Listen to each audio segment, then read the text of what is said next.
Hi, this is Joel Bogus, one half of the Relaunch Show broadcast team, and you are listening to my buddy Jeff Smith. Vroom, vroom, Veer. Yay. That was awesome. Is that okay? No, that was the best. I like the way you did vroom, vroom, Veer. Well Let me do it one more time. Okay, go for it. Hi, this is Joel Bogus. One half of the broadcast team of the Relaunch Show, and you are listening to my buddy Jeff Smith and Vroom, vroom, Veer. Well done, sir. Thank you. Are you ready to thoughtfully steer away from your revved up, frenzied, and far too often scripted life? Then welcome to Vroom Vroom Veer with Jeff Smith, where he guides you down the road differently traveled by sharing unique experiences with guests who have managed to shift away from a life stuck on cruise control and veered their way into a more authentic and fulfilling one in all sorts of interesting and kind of remarkable ways. Get ready to Vroom Vroom Veer with your differently traveled road chauffeur, Jeff Smith. Sam Gaylord, thank you so much for being here on Vroom Vroom Veer, and welcome to the show. Terrific, Jeff. Thank you very much. I appreciate your invitation, and I'm happy to be here tonight. And we are officially recording. This is take two. All right. So Sam Gaylord is an entrepreneur, a business owner, and a podcaster, and you can find out more about that side of his life. Oh, well, we should get to he practices law by day, representing injured workers. And then at night, he helps other lawyers with podcast. So yes. The business, the law practice is at gaylordpop.com, right?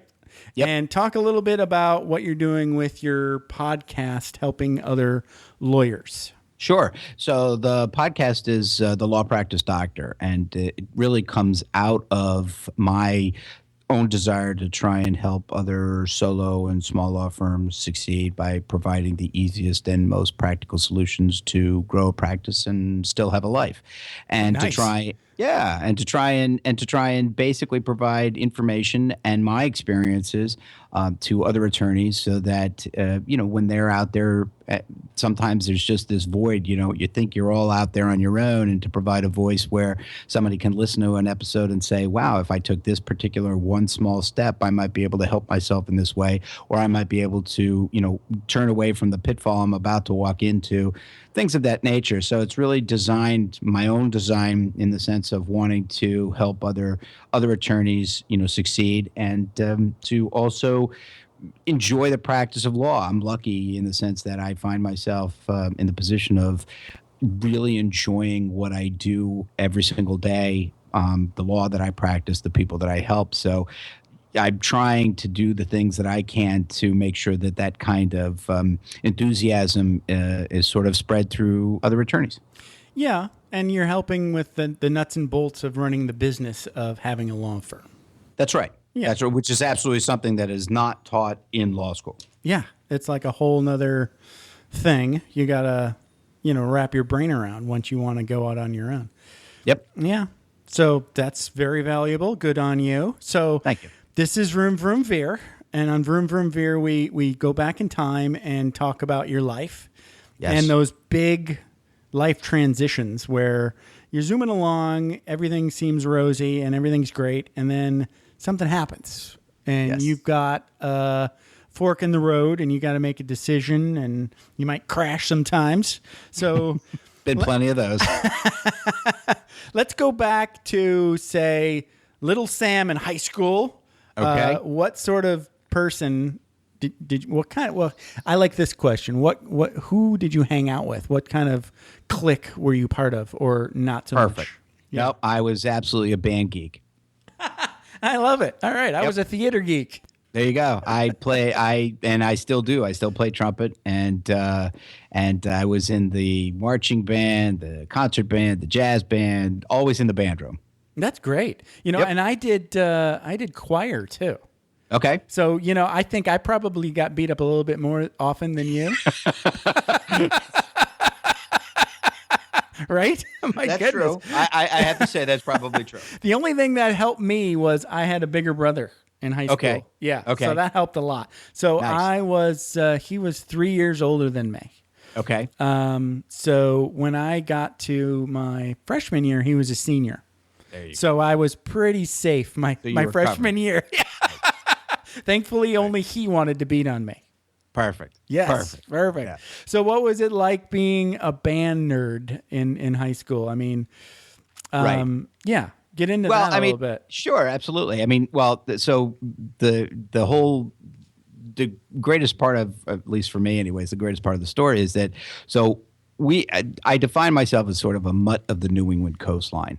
We moved around a lot based on what my father's business was. So we were constantly going from place to place, probably moving on average every 2 years or so. That's a lot of moving. It was a lot of moving, and so I actually got to play the role of freshman twice not because I get held back, but when I was in ninth grade, we were living in New Jersey, and it was a 4-year high school, and then we moved after my freshman year to Massachusetts, and that was a 3-year high school. So I got to play freshman even though I was a sophomore. Oh, wow. Oh yeah. And then after that, we moved again my junior year. So it was 3 high schools in 3 years, and so the band for me was sort of that one. That's the nice anchor. Yeah. Exactly, because you showed up, and it was great because we would move. It would move in the summer. We'd show up, and band camp was always before school started. So even though you're in a new environment, band camp? right? Exactly. There you go. You have to say it. Right? I had to say it. One Sorry. time when I was at band camp, right? Absolutely. Everybody should know the show, right? That's right. I don't remember what the show. Oh, that's American movie. Pie. Right. That's exactly right. There you go. Okay. So, You can't say the next line, but No, definitely not. It's a G-rated podcast. well, not really, but No, that's right? Yeah, it's okay. on you. You know, I don't. Yeah, right. If you want to, go ahead. No, I'm good.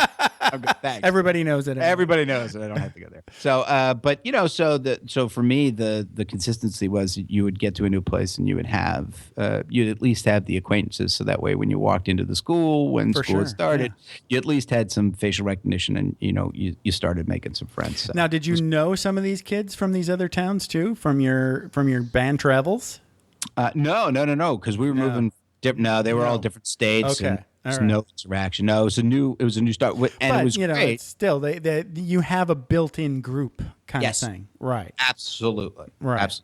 And that was the that was the consistency, even though it was a complete inconsistency in moving so many times. That is rough. Moving as 3 times in high school. Yikes. Yeah.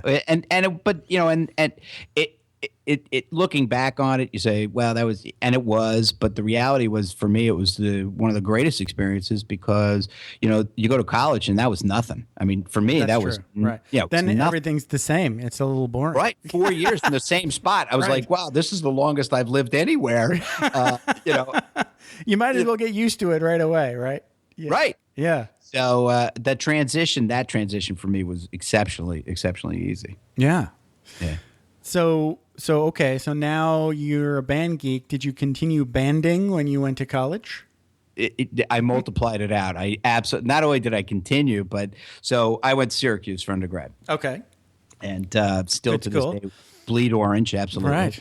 And when I was in school, the Syracuse still, but then had a huge, obviously, basketball. We were Big East. And so not only did I do marching band, and in my 4 years went to 4 bowl games, but then wound up doing the pep band. And I did 4 Big East tournaments. I did 4 NCAA tournaments. We were all over the place. It was fantastic. That's a lot of traveling. That's a lot of fun. It was a lot of fun. A lot of and then worked my way through both of those to the point where I was in charge of it was called the Sour Citrus Society, which was the basketball pep band. So I was the chairman my junior and senior year. So you're kind of like getting some leadership.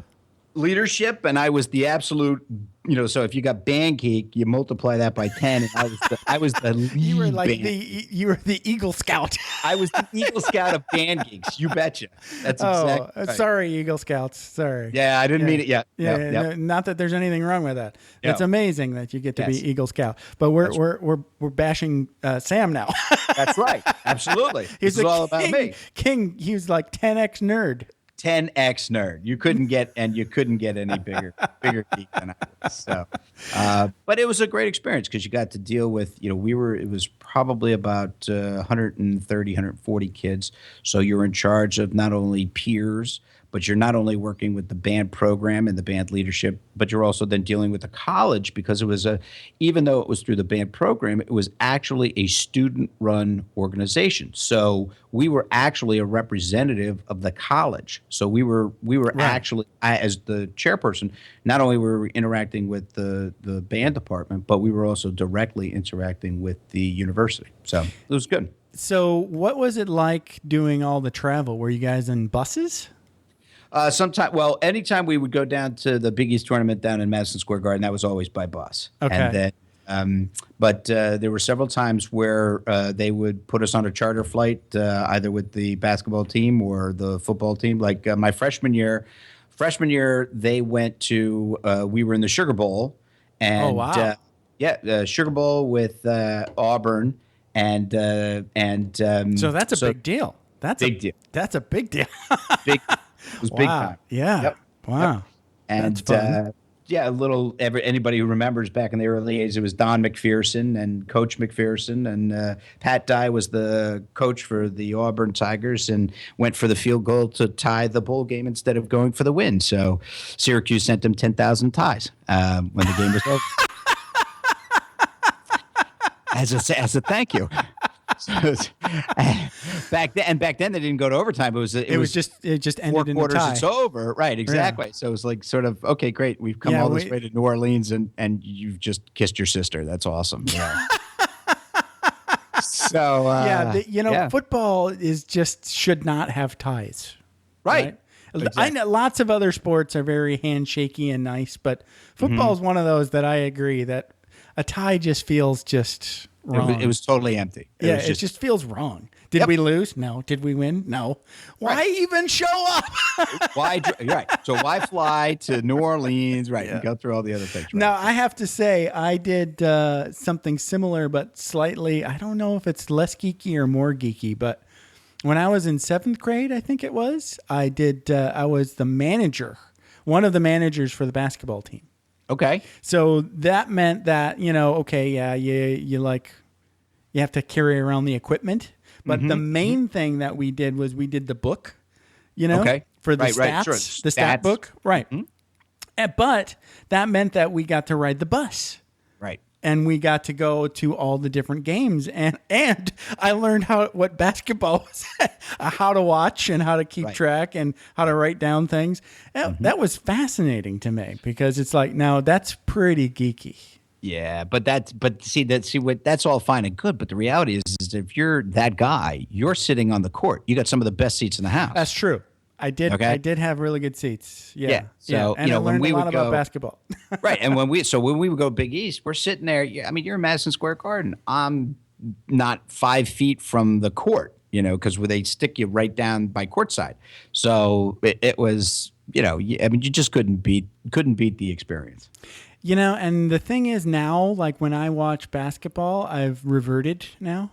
So it's all just when I watched those 4 quarters and I was like very intensely focused on what number was doing what. Sure. Those quarters just flew by. And now I watch and I'm like, are they still playing? Right. Isn't it over yet? Isn't it over? Who cares? Right. Anyway. Yep. It's different with the NBA and when it's your school. I think. Well, a big time. Oh, I couldn't agree with you. I mean, my to this day, the first and second day of the NCAA tournament, I just take the afternoons off because some of those smaller schools are just so fun to watch. Such a college junkie, basketball junkie. Absolutely. That's about the only time I watch, and not towards the end either, because then it's all the big, expected teams. But like what you said, like the first couple of rounds are just amazing. Yep. Yeah. Way too much fun. Yeah. And you see like actual strategy. And defense. Strategy, defense. Right. It's not about who's got the big blue chip athletes and whatnot. Right. No, absolutely. Yeah. These guys are putting on their show now. Oh, crap. Correct. Yeah. No, absolutely. Okay. So obviously you were pre-law. right? In college. Well, in college, I was back then. So, right. So when I went to college, I was actually sort of that strange guy that said, I actually felt I always knew what I wanted to do. So when I went to college, I was, again, super nerd. So I did not one major, but double majored and did both history and political science because at the time, those were the two majors that law schools, percentage-wise, those were the majors that law schools were, accepting. Interesting. Really? Okay. Yep. So was this before they did pre-law, or just pre-law was sort of looked down upon? No, I don't know if it was looked down upon, but it really wasn't offered sort of as a major. Oh, okay. So it wasn't around yet. Correct. Okay. Correct. So, and so I was in the honors program, and I did a senior thesis. I mean, I was just a total geek. Academic nerd. Sure, absolutely. Why not? Why not? Go whole hog. If you're going to be a nerd, embrace it.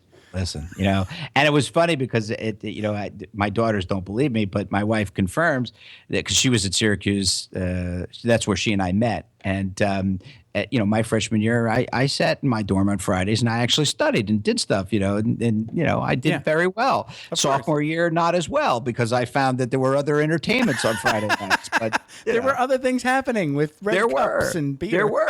Exactly. The solo cup, right? That's right. So, it was for me too, because because we moved around so often in high school, and you had the different cutoff ages in terms of what grade you would be in. So I was always the youngest kid in the class because my birthday is not till the end of November. So when I started high school, I was in a system. We were in New Jersey, so it was an earlier system. So I got in at that age. So because of that, when I went to college, I was still only 17 years old. So even though I had a student ID, my license, I wasn't 18 until I hit the end of November of that freshman year. So they'd see the student ID, but they asked for your license, and I wasn't 18, so I couldn't even go into the bar. So I'm like, all right, well, we'll figure it out.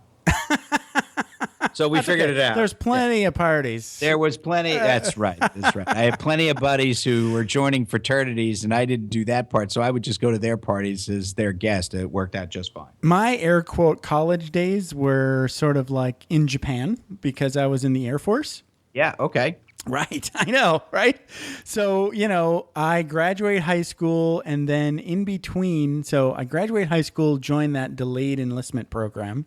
Okay. So then from June until December, I'm just have nothing to do until I go away and, become, Air Force Ranger or whatever you want to call it. And so there I worked with my high school for a little while. I was like a teacher's aide. But anyway, what I was trying to get at was my solo cup partying days were in Japan. And thankfully, the status of forces agreement with America and Japan just said, meh, you can drink wherever you are in Japan. We don't really care how old you are. Right. Bonus. Exactly. So, I only had trouble before while I was still transitioning to get there to that first assignment. Gotcha. I was in, where the heck was I? I was in Mississippi for some training. Oh, and Biloxi. Yes, yeah, Keesler. Yep. And I was not old enough to drink off base, but I was old enough to drink on base. It was that sort of situation. There you go. But they only gave us that 3-2 beer. Right. Which is probably a really good idea.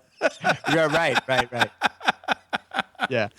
So moving on, what was your first job, say, out of college? Oh, wait a minute. Now, you have to go to law school first, right? I had to go to law school. Yes. And how long did law school take? 3 years. I was I went right from college. Rolled right in. Did my 3 years. And so during law school, I was working. I would bartend on the weekends, and I was doing different, either an internship or I'd find a different job, or I was constantly you have to get doing out there. Right. Yeah, exactly. Constantly. And also trying to figure out what area of law would interest me. What would I find interesting? What were you going to specialize in? Right. Exactly. So, so law school was fine. I actually, the greatest thing about law school was that between my first year and second year that summer, I went to Seton Hall in New Jersey. So they had a summer program where you could go to Parma, Italy for 8 weeks, and they took you to different cities where you could take like courses, air quote. And we were in class for 4 days of the week. I think it was 3 hours a day, and you had to write some sort of paper. And it was pretty much you get an A for that, and you get 4 or 5 credits towards your law school transcript. And Wow. Meanwhile, you get to basically backpack around Europe. So That sounds like a blast. oh my God! And and it was one of those things. So I What I part remember of Italy is Parma? Is that the so that's northern. Okay. And then so what they did is we met and started the program actually in Milan. So we had so it was really super nice. And then from Milan we went and we did I remember it was the 500 year of Columbus, and so the second was right outside of where Columbus was sailing out of in Italy. Okay. And then the final 3 or 4 weeks was in Parma. So we were sort of headed southwardly. And then when the program was over, I wasn't flying out for another 2 weeks. So I just kept on going south and went to Rome, and then went to Greece. I went to Corfu, and Ooh, cool. oh man, and let me tell you, so that the greatest thing is, so all summer long, you get the 3-day weekend. So we would go to either Venice, or we'd go to you get on the you get the Euro pass. So you're jumping on the train. You jump on the train Friday morning, boom, you're wherever you want to be. Yeah. And Europe's great. It was so much fun. Oh my God. So and then of course everybody, you're in the train station, so you got all these backpackers. You just start talking to each other, and everybody's coming back with these tans, and they're like, "Well, where were you? Oh, we were at the Pink Palace in Corfu in Greece." I'm like, that sounds like a lot of fun, and I see a lot of people coming back with that kind of tan. And What sort of folks did you find in Corfu? Because I know Crete it was was really basically- big with Australians. What'd you say? a lot of no, actually, It was just basically Greeks. No, interestingly enough, because so Corfu is on the western side of Greece. It's Okay. the furthest island to the west, and no, a lot of European, but it was a lot of college, post college kid adults, and it was Just partying. for. Yeah, $20. $20 got you $20 got you a cot, breakfast, and lunch. Wow. Now, right? So, right? And Wow. but the best, and when you arrive, you get your shot of ouzo. So you start the morning off right. Right, You get off right. the boat, you get your shot of ouzo. $20 got you the cot and the breakfast and lunch. Never made breakfast. Sometimes made lunch. And I was only going to stay for 3 days, and a week later, I'm like, oh, I got to start planning on leaving. And every morning, you just show up and say, "Here's my $20. I'd like to stay again." So Okay, you never made it to Crete. No, No, never left Corfu. I heard stories. I never made it to Crete or Greece. I know. I'm bummed. But I heard stories, great, really fun party stories from. Is that right? There was, what was it? Why? Okay. Oh, my first Air Force assignment, there was like a sister unit Okay. in Crete. So there's very few sort of like locations that had that sort of specialty that my unit was involved in, basically. Right. So Crete was one of the locations, and so a lot of the folks that I was working with had shirts from Crete, and I'm like, "What's Crete?" And they're like, it's this island off Greece, and it's amazing. You have to go. We're saving up, and I'm Right. like, and they're like, we're all in northern Japan where it snows, and if right, so it's like the opposite of Crete, Yes. If you Yes. wanna have fun, it's like it was fun, but you had to learn to really like camping and snow skiing. Right. So, and that's a little bit harder. Everybody can Right. go and enjoy, naked foreigners. I was going to say everybody can go. Right. Exactly. Everybody could jump in the ocean. That's really not too different. Exactly. Yeah. Yeah. Did you ever make it to Salzburg or that area, the Sound of Music tour area? It's interesting. So on the way back from Corfu, because I was actually flying out of Paris. So on the way back, what I did was it's actually a really good story. So my dad and I had a relationship where more along the lines. By the time I got out of college and much more in law school, he and I were at the point where you'd bust each other's balls, pretty good. Good. And oh yeah, it was great. So I remember. So the last day I'm leaving, and I'm in Corfu, and I went water skiing in Corfu, and I remember leaving, getting on the boat, and getting on the train, and working my way back up towards Paris, and getting to a place where you could either keep going towards Paris or I could go to Zermatt. And so I remember it being like 4 a.m. in Italy, and I call home, and he picks up the phone, and I said, he's like, hey, it's kind of early in the morning over there. I said, oh yeah, I've been traveling. I said, I just wanted to give you a call. I just want to let you know I was water skiing in the Aegean yesterday, and I'm going to be snow skiing in Zermatt about 3 or 4 hours. Phone click. He just hung up on it. It's priceless. So yeah. So aren't so those I the best best phone calls? Oh, it was great. Yeah. It was great. It was great. But it's funny because fast forward, he is. So let's see. I start the 95. So he the early winter of 96, calls me and lets me know that he's at the top of Vale and he's about to go down for the first run of the day. Nobody's out there. I provided the same. And you were in New Jersey? I was in New Jersey working at my first job, so right. I'm like, I hung up quick. I clicked on him, so it was definitely a touche. Yeah. That's perfect. Yeah, it was great. Yeah, we spent. Let's see here. My Europe time. I was stationed in England.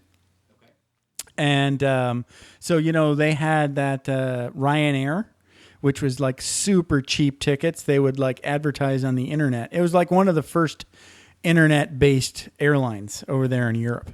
And they would sell tickets for 1p. That's like a penny. All you had to pay for was like £30 for like licensing and taxes and all that stuff. And you could go from England, not very far from the base, to wherever they were going. You could be in Germany, you could be in Bruges, or whatever. Yeah. I was like, wow.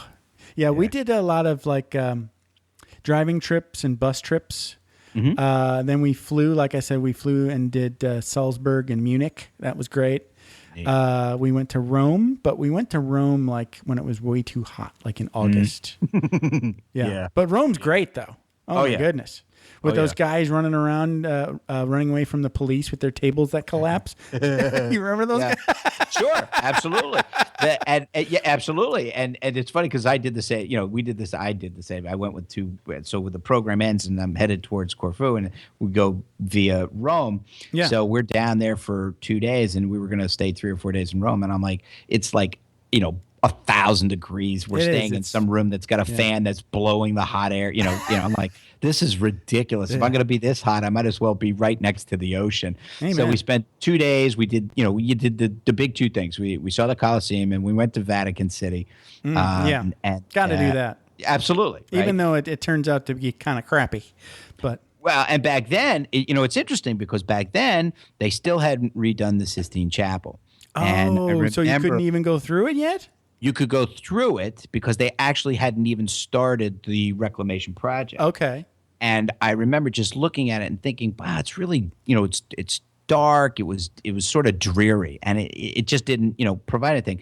I remember fast forward years later, my wife and I, we went on an Italy trip before we had kids, and we went back and they had redone it. And really? They did a restoration? Yeah. They did the restoration. And to walk in and see it, it was just like, it was just night and day. It was just fantastic. So I was really let down by the whole Sistine Chapel thing too, because like you said, it was like the history thing, right? It's like, here you are and you want to relive the whole, who was it? Leonardo da Vinci or Michelangelo. He's on his back and he's like, everybody thinks, he's an idiot and he's got to draw this big mural on this gigantic ceiling, right? Yep. And I'm like, it's going to be the best. And here's my experience. We were in a herd and we could not stop. Right. It was a cattle call. It was a cattle call. It was like the Disneyfication of the Sistine Chapel. Yep. Yeah, it's kind of sad. I wanted to hang out and look at it. Yeah. Yeah, but no, that's No, not they happening. didn't let you do that. That's right. They didn't let you do that. You had to sort of keep we're moving. We're moving. That's right. Well, hey, so you had fun in law school, at least in the summers anyway. Yeah, I did. I had a good time. And, so law school was, for me, law school was a means to an end. And I didn't. It's a I job. didn't do. Yeah, exactly. I wasn't. To me, it wasn't. It was fun because in my perspective of law school, it teaches you. What I got out of law school is that it really does teach you how to think as a lawyer. But more than that, it was. I wasn't into the academics, or I wasn't into the competition. For me, it wasn't a matter of, I got all A's or B. The grades. I mean, you did well, but that's not. I was never going to be, the number one in the class. So that's fine. And the way I always figured it to me was you network your way through where you want to be. So that's true. So for me, it was more about connections, right? Absolutely. Yeah. Absolutely. And to this day, I'm still very close with a lot of the guys, women, lawyers who were in my graduating class. So we just have stayed in touch over the years. So what was your first job out of law school? So my very first job actually out of law school was I did a clerkship. I did a clerkship for a year with a judge in Trenton, New Jersey, right in Trenton, New Jersey. My wife and I were living in Pennsylvania at the time, but I did a year's clerkship, and so you graduate law school, you take the bar exam. So the bar results come out, and I took both Pennsylvania and New Jersey. And so Pennsylvania comes first, and I get this 3x5 card. And to this day, I'll never forget. It says your score 134, passing score 135. It's all the card said. And, oh yeah. 3 years of law school. How many months of studying? And you're telling me in a 2-day test, there's not a point somewhere that will now allow me to practice law? So wow. So I call the next day thinking, well, there's got to be some form of an appeals process. It's ridiculous. You can't send me this card. Tell me I failed by 50 points. Make me feel better. That would be okay. Yeah. Just lie to me, please. Lie to me. Really? I said to them, and I called. I said, so of course there's no appeals process. Yes, here's your appeals process. You could take it again in February. Terrific. And I'm like, you better study more. That's right? Your appeal process. You've got to be kidding me. You send me a card that tells me I failed by a point. So to this day, I still actually have the 3x5 card. That's a frameable event right there. Absolutely. Yeah, absolutely. For sure.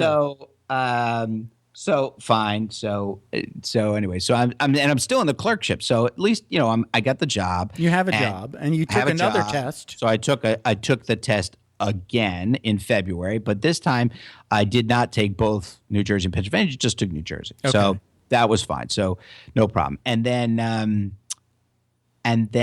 I, after the clerkship, it was tough finding legal jobs in the early 90s. So I actually went and got all of my insurance licenses and started doing insurance sales. I was doing financial planning and insurance sales. Wow. For almost a year, a little over a year. That's a bit of a kick in the stomach. It was, except you know what? It was. You got to do what you got to do. Exactly. Right. And the other part of it too was, for me, it was not a problem. And it was cold call financial sales. I mean, here's your yellow book, start through the white pages and pick up the phone 100 times a day and you make phone calls and, you do your thing. Sounds like it's a bit of a blessing in disguise, really. It was, and it was also a great training because you got to, if you can do that, in my opinion, and sit there and just bang away and get rejected, right. No, and you kind of have a socially acceptable context in which to do that. Exactly. And if you hadn't gotten one of those jobs where it's your job and you're getting paid, probably not very well to do these cold calls, right? You probably wouldn't think to do that on your own. But you're still you're going through the process of sort of like recalibrating your limbic system to be able to deal with that much rejection. Yeah. Exactly. Which is huge.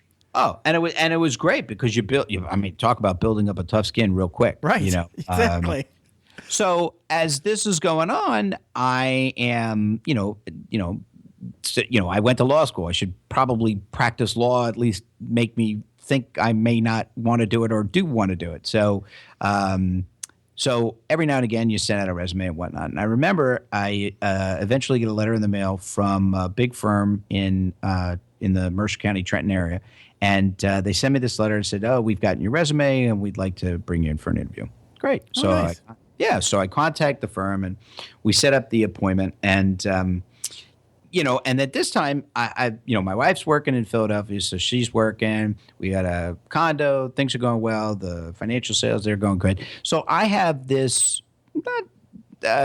just sort of a confidence in the sense of, look, I'll go for an interview, but I've got a job. And, if you like me and I like you, maybe we can work rather than, Right. You don't I have need your a hat job." in your hand. Exactly. Right. Yes. Exactly. Right. So Good for you. That's a better it was great. bargaining position anyway. Sure, it was leverage. Absolutely.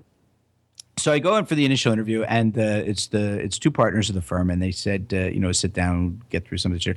So the older partner says to me, why do you want to do workers' compensation? And honest to God, hand to God, I didn't even know what I was interviewing for until he asked the question. I did not even know.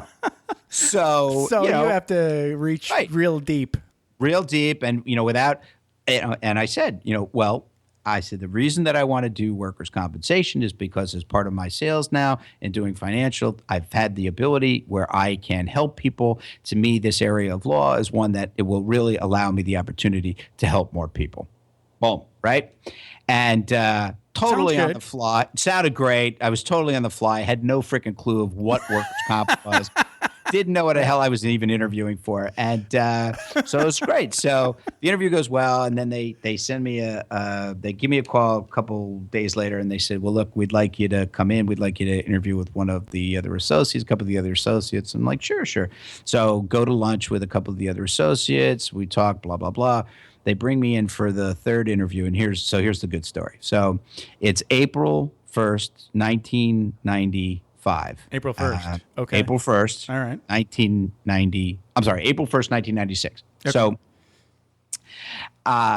So I go in for the interview, and now I'm meeting with the managing partner of the law firm. And so the interview goes fine, and the human resources person walks me out. And I said, how long do you think it's going to be before we might hear? And she's like, well, we have other candidates, yada, yada, yada. I'm like, fine, whatever. Just, let me know. Wow. So you're going through the whole system. Right. So Okay. I'm thinking you brought me back now for the third interview. I got to sort of be like one of the final candidates. You can't. Yeah. You're kind of getting thinking you've got it now. Right. So now April 1st is important because that is the same day that Syracuse was playing Kentucky for the national championship. So, right. Okay. So the interview is in Mercer County in Trenton. My wife and I are living in Bluebell, Pennsylvania, which is about a 40-minute drive. So I go back after the interview to our condo, and she is not yet out of work. But our plan was that she was leaving work early. She was coming to the condo. We'd drive together. We were going into Philadelphia. We were meeting up with the Philadelphia Alumni Club, and we were going to all sit there and watch the game. So so I get changed out of my suit, and I put on my Syracuse stuff, and I got a beer, and I'm getting all excited for the game and whatnot. And she calls, and she's about, I don't know, half hour away from home, and we're so on and so forth. So the phone rings, and it's the original two partners that I had met with, and they are saying to me, oh, your interview went well today. And the older partner's like, well, however, we have some final questions, and we'd really like for you to come back, and we'd like to talk to you tonight. I'm thinking, oh, God, you've got to be, in my head, right? The inside voice. Inside voice is like, oh, my God, you people are killing me, right? So then immediately. Damn it. I'm saying, and in my head, I'm like, all right, I got to put my suit back on. So I'm like, I put my suit back on. I got to drive 40 minutes. I got to undrink this beer. Right? I could tell my wife that I'll meet her in Philadelphia. I can go right from there. And I've got this whole thing going on. I can still make the second half. I could still, right, exactly, right? I could still do it. And so we get through about 5 minutes conversation. Finally, the older partner says, April Fools, and would you like a job? So thank God. Like, right? So, and I forgot about April Fools. Right? So, and So I'm he thinking, knew you know about the what? game then, huh? He knew about the whole thing. Oh, sure he did, because I was telling him, yeah, absolutely. Syracuse, So, and you're really looking forward to the game. And oh wow, so these are the kind of people you kind of want to work with because if they're busting already my- yanking your chain. Exactly right. And that's exactly how I did it. So I said, well, listen, that sounds great. I'd love the opportunity. Let me talk to my wife, blah, blah, blah. And the next day called him up, and I started 2 weeks later. That's a great story. You're right. Yeah, good one. That worked out. Yeah. It did. And Wow. I was there for let's see, almost 8 years. Almost 8 years. Yeah, and that I've never gone through the gauntlet like that and gotten to the end. Is that right? I've either had a job from the moment I walked in. It's like it was like a done deal. It was like the friend thing is like, Sure. Those are the only kinds of jobs I've ever gotten. I've never, like, oh, we're in stage A, and whenever I get into those situations, it's always like somewhere along the line, I fall out. Right. Well, and I found later on that what they actually really liked was the fact that I was doing sales and calls, so that they felt that you could really handle many different types of clients, and the types of clients that, certainly the area of law sort of exposes it So to. it definitely did. That sales job really helped. Yep. And then the other thing that I was thinking of is all of your days in band geekiness Sure. probably helped you be sort of like improvisational. Yeah. And keeping a straight face under pressure, because when you screw up in a band, you just got to keep playing. Oh, absolutely. Absolutely. That's what they say. Don't stop. Don't stop. That's right. That's right. Nobody, I mean, you're the one who hears it the loudest. So Right. you may get a person or two out there, but you're the one who heard it the loudest. Nobody else is going to really recognize that. So just keep playing. Absolutely. I did a musical in high school, and I was singing, singing out loud in front of people in high school, and I flubbed up a line right at the end of the very opening song. Yep. And nobody, including the other people on the stage, maybe one other person heard me and made a face, right? Right. They panicked momentarily, right? Right. And I saw that panic and reacted in my head, but the words came out loud. Right before the applause started, I go, clap, clap, clap, we screwed up. Right. Totally broke character, blew it, right? Perfect. Right. Oh my God. Oh, you've never been, I have never been more harshly jumped upon by a whole crowd of people saying, you can't do that. Right. That's the only thing you can't do. Right.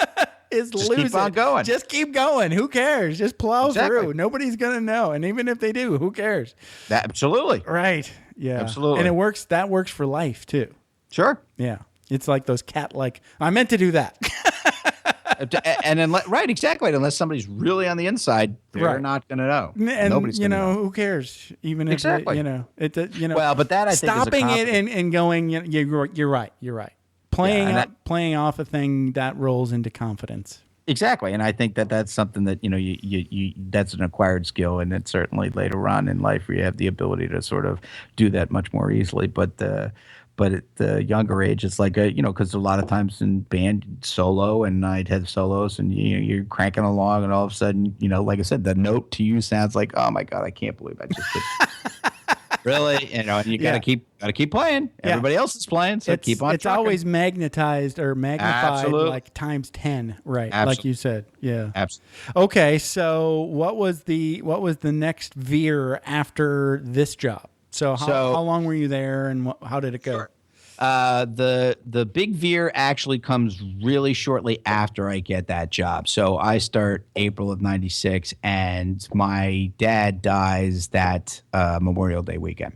Aw. So 52 years old. Died massive heart attack. So for me, that was sort of the next Veer, because now all of a sudden it was sort of this, this hierarchy in terms of our family, and it switched. And I was, what am I, 24, 25 at the time.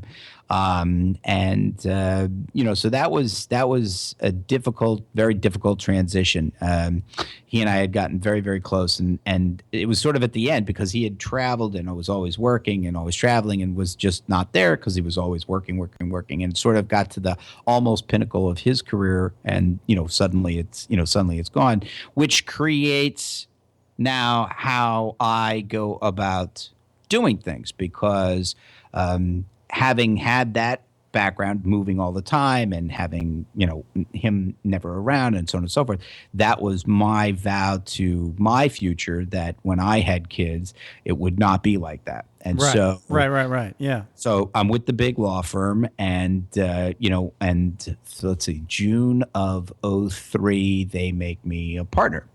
And so you make partner, and that's fine. And at that time I was very frustrated, and I don't want to use the word bored, but my job had become you could do my job very easily in the sense that I was experienced enough where I knew really what I was doing. There was a lot of support staff, so a lot of things that you could just do, and you could just have them do different things. So it was a function of being able to get a job done in a short number of hours. But until they make you partner, you don't get to see any of the numbers. So then once they make you partner, you start seeing the numbers. You're like, wait a minute, something's way wrong here.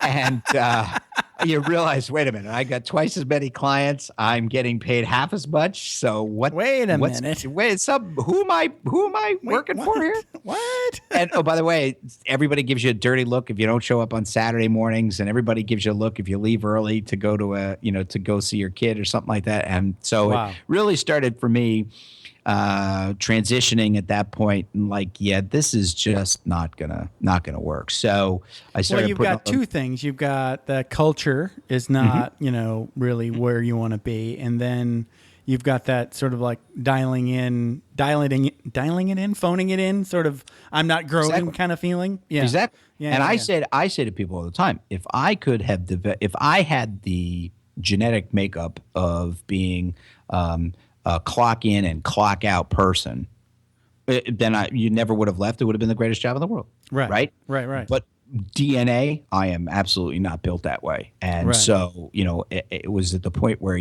I'd go to court in the morning and I would literally go watch like a noon movie at the movie theater. And I'd get back to the office around 2. Nobody asked where you were. Nobody cared what you were doing. I could get the work done in the subsequent work in the afternoon, see some people, get the phone calls done, do what you got to do in about 3 or 4 hours. And at 6 o'clock, I was able to walk out the door. I mean, it was crazy. And that's just not who I was. So I was, bored to tears, and so for me, it was an itch, and my wife gets a little nervous every time I say, "What do you think about this?" And she's like, "Oh boy." So always supportive, but and at the time, supportive but scared. Absolutely. Well, look, it was funny because not funny. It's funny now. Funny now. It's all good now. Scary then. Yeah. Scary as heck because I had a 2-year-old and a 4-year-old. So wow. Yeah, absolutely. And so I said, look, it's I got to do it. I got to do it now. I was young enough and I had enough. I had enough. I knew enough, and I didn't know how frightening it really could be. You didn't know. You didn't know. Exactly right. And that's the perfect combination of go out and do something pretty stupid. Absolutely. And I kept saying to her, I said, look, if I'm not going to do it now, if I don't do it now, I'll never do it. Never do it. And I said, what's the worst that's going to happen? Worst going to happen is we're going to fail. If you fail, you go back to work. Exactly. I'll go find a job. Right. Exactly. So, and 13 years later, here we are. So worked out. It worked out.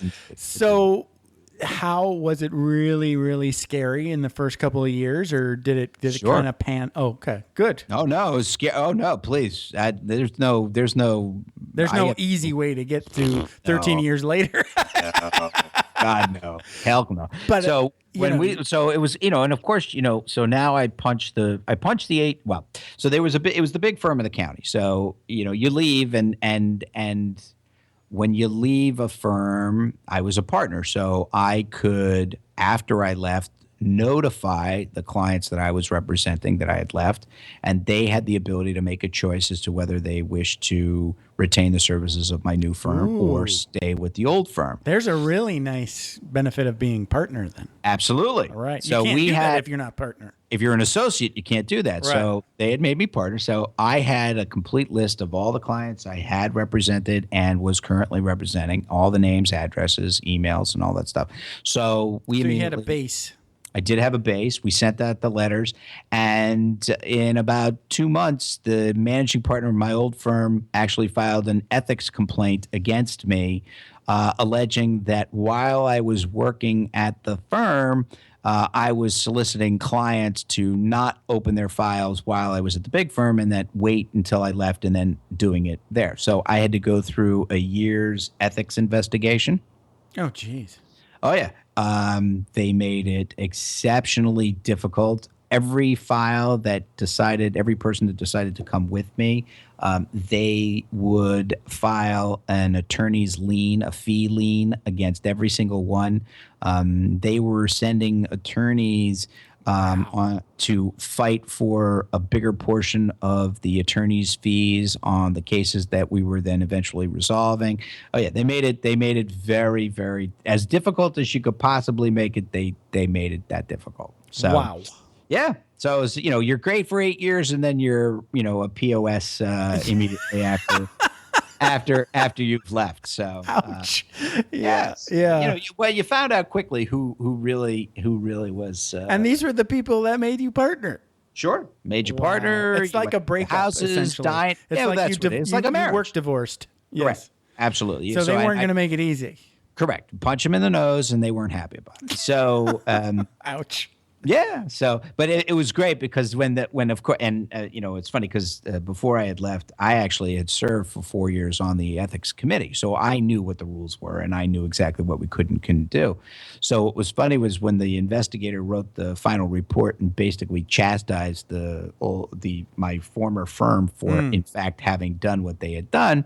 The greatest part of that was when I got the decision, I made sure that I sent a copy to each of the partners who had filed the complaint against me with a little note saying, listen, I didn't know if you got a copy of this. I just thought you'd be interested.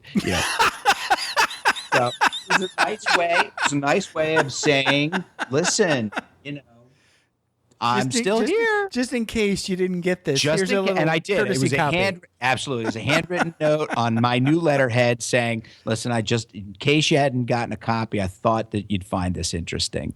Look forward to talking to you soon." It was a total smart ass letter. It was great. I love it. Listen, why So not? yeah, so your first year or so, or 18 months, were lovely. Oh yeah. But like the old phrase, anything that doesn't kill you makes you stronger. And it was also actually, again, in retrospect, going through it, it was one of those things where it was an absolute fuel, as if it wasn't if there wasn't already enough of an enthusiasm to succeed. The fact that they were trying to crush me made it even that much more like you're not getting rid of me, and you get that attitude like, yeah, okay, let's go. I'm here and I'm not going anywhere. So it was actually, you look back on the experience and you say, yeah, when you're going through it, it really sucked and it was nerve wracking and it was like, am I even going to be able to do this, or am I going to have to go get a CDL and drive a truck for a living, or and it, right, Yeah. or and it did. It just completely fueled the fire of wanting to Again, the succeed. lawsuit probably helped you. Sure, Yeah, absolutely. Unfortunately, it but would have been better if they hadn't.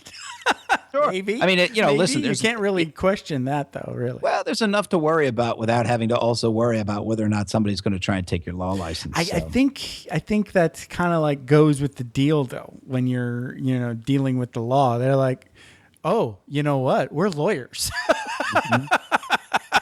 We can sue that lawyers, guy. Oh, please, come on. Lawyers are some of the worst when it comes to any of this stuff. The vindictive and that's sort why of behavior. Yeah. Yeah, well, and also too because look, that's why the way I categorize myself is it's their power. It's their power Sure. move. Yeah. we're in our forum. I mean, we're the Right. gladiators. Right, Okay, so this is our forum. We know how to beat the crap out of each other. Okay, Right. so you want to do it? Let's go. Let's go. Let's go. I know how to play this game. Let's go. Sure. Yeah. Right. You're not intimidating me. Let's go. Right. And I had known that, and the best part about it was that I knew that we were absolutely in the right. So there wasn't, even though you know at the end it was going to work in our favor, you still got to go through that anxiety of, well, what is some investigator going to think? Are they going to see through this, and that kind of thing. So, Right. Yeah. So it was an interesting times. But so how long? So you've been at it 13 years. 13 years on my own. Yep. And how many partners do you have now? I know there's Gaylord and there's Pop. And there's Pop. Yep. Yeah. And so I have 5 other attorneys that work with us. So again, the way I look at the way in which we practice law, and why I call myself an entrepreneur and podcaster, and then, by the way, I happen to use the practice of law as the way in which I make a living, is because to me, I think attorneys are really good lawyers. I think a lot of attorneys are really bad business people. Right. I think that, it's like a doctor, like a dentist, like a chiropractor, they're really good at what they do. But when it comes to having to do all of the things that make a successful business, and with no training, you go back to that. Well, I do a good job. People should just come to me. Right. So that's why I say that in our environment, in my firm, it is a matter of we're entrepreneurs. I have lawyers that work with us. Everybody is called a partner. They are my partners, and we have agreements with each of them that provides for their ability to have unlimited earning potential based on their own entrepreneurial spirits. Oh, that's nice. Yeah. Wow. Absolutely. Way to flip the script. Yep. So you're also into that whole like making sure that they're not going to have a heart attack at 52. Absolutely. And have a life, right? That's the whole premise of the whole thing. Is right, exactly. I don't care. Like, to me, I treat people the way I want to be treated. So the way I look at it is from the standpoint of, it's like, nobody, the attorneys in the office, nobody has to ever tell me where you are or what you're doing. I presume you're either doing something that's required, you're doing your work, you're being professional, or if you have a family thing, or if you have a social event, or whatever it is.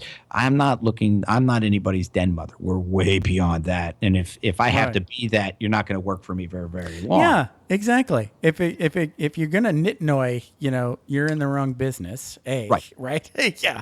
And if it gets out of hand, then there's 2 things. They're either going to be fired or they need some help. Absolutely. Absolutely. So it's kind of a binary thing, You're wasting a whole lot of time and energy being that nanny. Right. Absolutely. And that's right. Exactly. And by far, that is the last thing that I'm going to be I am way beyond being anybody's watch person, nanny. Right. And that's why it's not about FaceTime. I could care less. None of that bothers me. If you're getting your job done, you're doing your job. That's fine. If you want to make your salary and that's all you want to do, that's fine. That's fine, because you're still making me money. If you want to go out there and build a practice, I'm going to support you 100%. And we have an agreement in place and XYZ, and everybody makes money. The more money you make, the more money I make. So everybody's happy that way. So how did you get into podcasting? Okay, so it's somewhat of I started, so when I first started, I was absolutely like, the other lawyers, and I had the bad ad in the yellow book, and I had I knew nothing about marketing, and every person that said, oh yeah, you got to do this, and you got to spend this, and you got to have the 2-page ad. And you got to be on Facebook, and right, you got to be all that other, all of these guys, right. Oh, and you're not doing YouTube? Oh my God. Right, exactly, right? Yeah. Right. 8 emails a day, it says, so about 4 years ago, 4.5 years ago, I was actually at a 3-day real estate boot camp by a guy by the name of Ron LeGrand, who's sort of a real estate guru. Okay. And through the course of the 3 days, he must have mentioned a guy by the name of Dan Kennedy probably 8 or 9 times. I've heard of Dan Kennedy. Right? Okay. Big marketing guy. Yeah, exactly. Direct sale marketing, big copyright, direct mail. And so I'm like, well, if this guy is sort of the guru in this practice, and he's mentioning this guy. That's probably somebody I should look at. So while we're sitting there, I'm online, and he has this introductory thing. If you want to sign up, you get this huge package of stuff. And I'm like, great. Okay. So I sign up. They got my email. They'll market to me for the rest of my life. So before I even get back from the real estate thing, I get this huge box of all these marketing things. And I open them up, and I'm all excited. And I go through it, and I must understand, maybe 10% of what the heck he's talking about, right? Okay. And I'm not really that creative in terms of like I am a stick figure. To me, the white walls are fine. That's sort of my. Yeah. I'm with you. My creative is in music. I can't see audio, verbal. Yeah. Right. My wife can see if we move this wall and we put this here, and I'm like, what are you talking about? I can't see that. I don't even care. Right. Whatever you want, dear. Right. Exactly. You do. Yeah. So I I go through the materials, and there's one section that it's for professionals. I'm like, perfect, something for me. Not that because I couldn't understand, how is the plumber applying to me? I couldn't get that. Right. So I go to the professional section. I'm going to read through that. So I read through it, and some of it makes sense. I'm like, wow, that's really good. So then they give some examples of what's a bad ad and what's a good ad. And I look at what the bad ad is, and I look at my ad, and I'm like, yeah, that's me right there. I'm the bad ad. I'm doing everything wrong. Perfect. Well, at least you know where you are now. Right? Yeah. There was nowhere but up. Right. So so I really start to study, because that's always the way that I have sort academic of nerd. Absolutely. I bring it on. I want more and more and more. So I go through the process of really starting to study this, and as I get into it and learning about direct mail marketing and how to really do an ad and have call to action and all the sort of buzzwords about marketing, right, I'm thinking to myself, I can't be. I'm a smart guy, but I really wouldn't call myself the brightest bulb on the porch. Sure. There's much more smarter people out there than I am. So let me take a look and see if there's a lawyer that's done this before. Sure enough, boom, there it is. So I type lawyer, and I type Dan Kennedy, and poof, up pops Great Legal Marketing and Ben Glass. So plug for Ben Glass. And Ben Glass, all right. Ben Glass, there you go. And so I immediately join his program.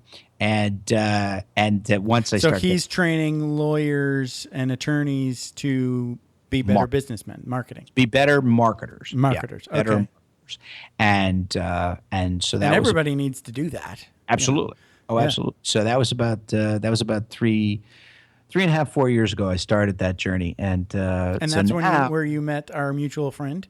I did. Okay. I met Dave there at Dave Freeze, and plug Dave Freeze, and Dave Freeze. plug Dave Freeze, and so met Dave there, and I have and last year competed for the Marketer of the Year for Great Legal Marketing. So wow. One of 4 finalists and came in second place. So it was pretty big, pretty special. So now, is this something that most of these activities you're doing yourself, or is this part of is there a marketing team, or are you all on the marketing team? I am. How's that work? Right. So I am the marketing team, but what I have learned is that in order to be successful and be able to scale, you need to put that team to work for you. So through some of the different things, I have some virtual assistants that. Good. Yeah. Yep. That do specific. Because there's a lot of things that take a lot of work. Oh, sure. Yeah. Oh, sure. And my thing is, like now that you have your own podcast, it's right. Once you get it set up, it's pretty easy to maintain. Right. But the setup part is like, oh my goodness, right? Going a million through the different experience. things. Yeah. Yep. And that's always for each of the different things. So now we have all these other. Now we have all these other marketing outlets, but the way I do it is I learn it. Now I know how it does it. And then once I learn it, now I can get somebody to do it because I can it's teach a little bit automated. Right. Exactly. Right. Exactly. You have to set up the system and the process, and then you just iterate that. So it's like, okay, I'll go pick a new thing now. That's exactly right. So that's pretty cool. I like that. Yeah. Yeah. So that's and then the podcast started April of last year because again it was just you get to the point where you know all this you're starting to learn all these marketing things, and as part of that, there's a true exposure to a lot of voices that are some business, some marketing, some mindset type people, and I read a book. Which really sort of was the inspiration of it, which is a book written by a guy by the name of Peter Diamandis called Abundance. Oh, nice.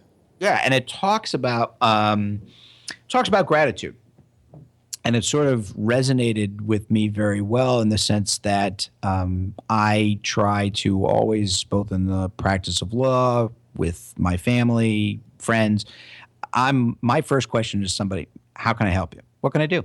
Right. And I have just found that with that kind of spirit and it's a genuine thing. I don't ever look to get anything in return when I ask the question. Right. It's from a place. When it comes from a genuine sort of authentic sort of desire to help somebody else succeed, it's magnetic.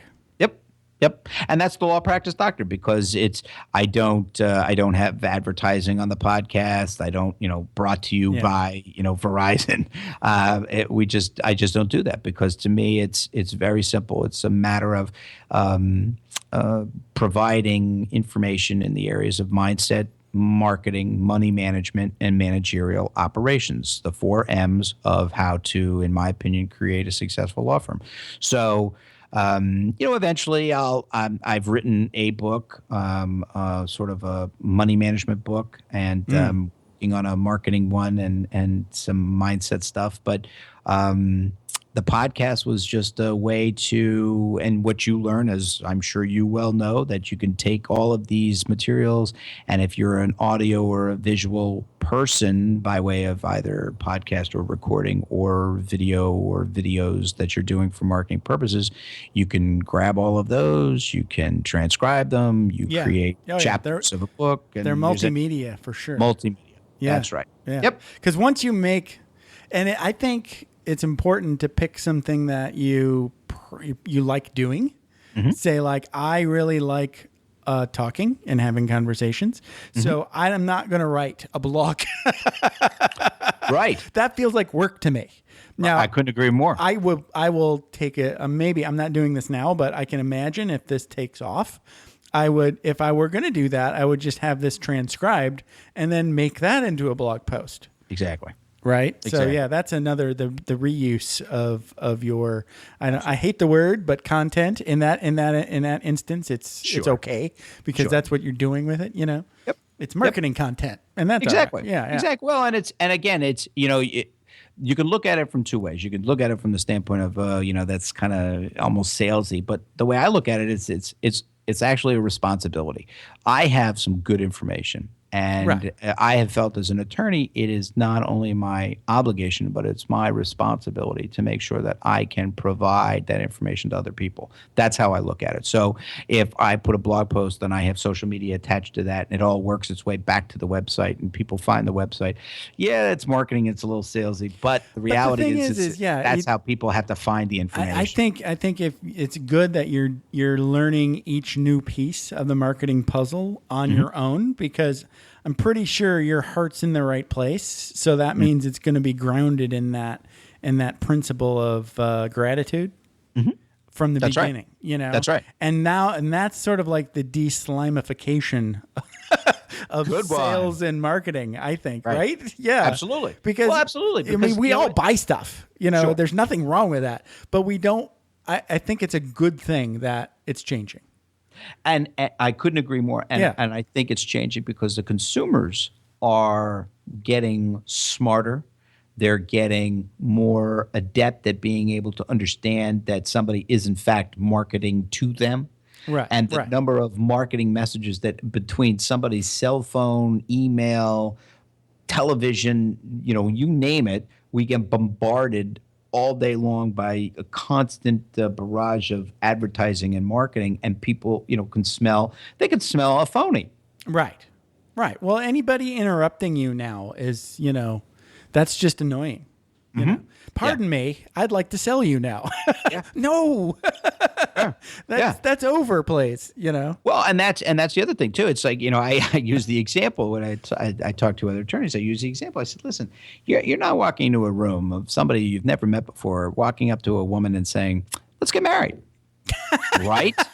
Right. Okay. So it's the same thing if you're doing that in a sales, like you go to a network meeting and somebody says, "Here's my card. I'd love to schedule a meeting with you." I'm like, whoa, back up, Brushfire. What do you do? Who are you? Why should I even be talking to you? Do I have red lipstick on and am I swinging in my purse? Right. Right. So it's, and I think you have to really be mindful of the fact that, success in that thing is, listen, that's fine. But, I do it from the standpoint of, listen, Sam Gaylord, what do you do? This is what I do. How can I help you? And that's always within the first 3 questions. What is it that I can do to help you? How can I help you? And that just, like I said, I treat people the way I want to be treated. It's like the opposite of the having the hidden agenda and secretly wanting to get into your wallet. Yep. That's exactly right. That's exactly.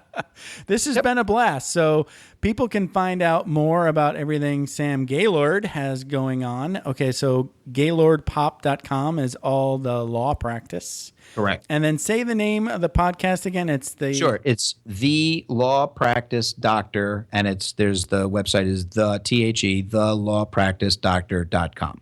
Okay. Yeah. And so if you're practicing law and you want to learn some marketing tips and other tips, then check that podcast out too. Thanks, Sam. Absolutely a pleasure. Thanks, David, too, because he introduced me to a great guest. So thanks. This was a blast. I'm glad you had fun. I had a blast. I had a great time. All right. Thanks, man. Yep. Take care. Talk to you soon. Thanks for taking the time to ride along with us on another episode of Vroom Vroom Veer. For podcast info and show notes, be sure to head over to vvveer.com. That's VVER.com.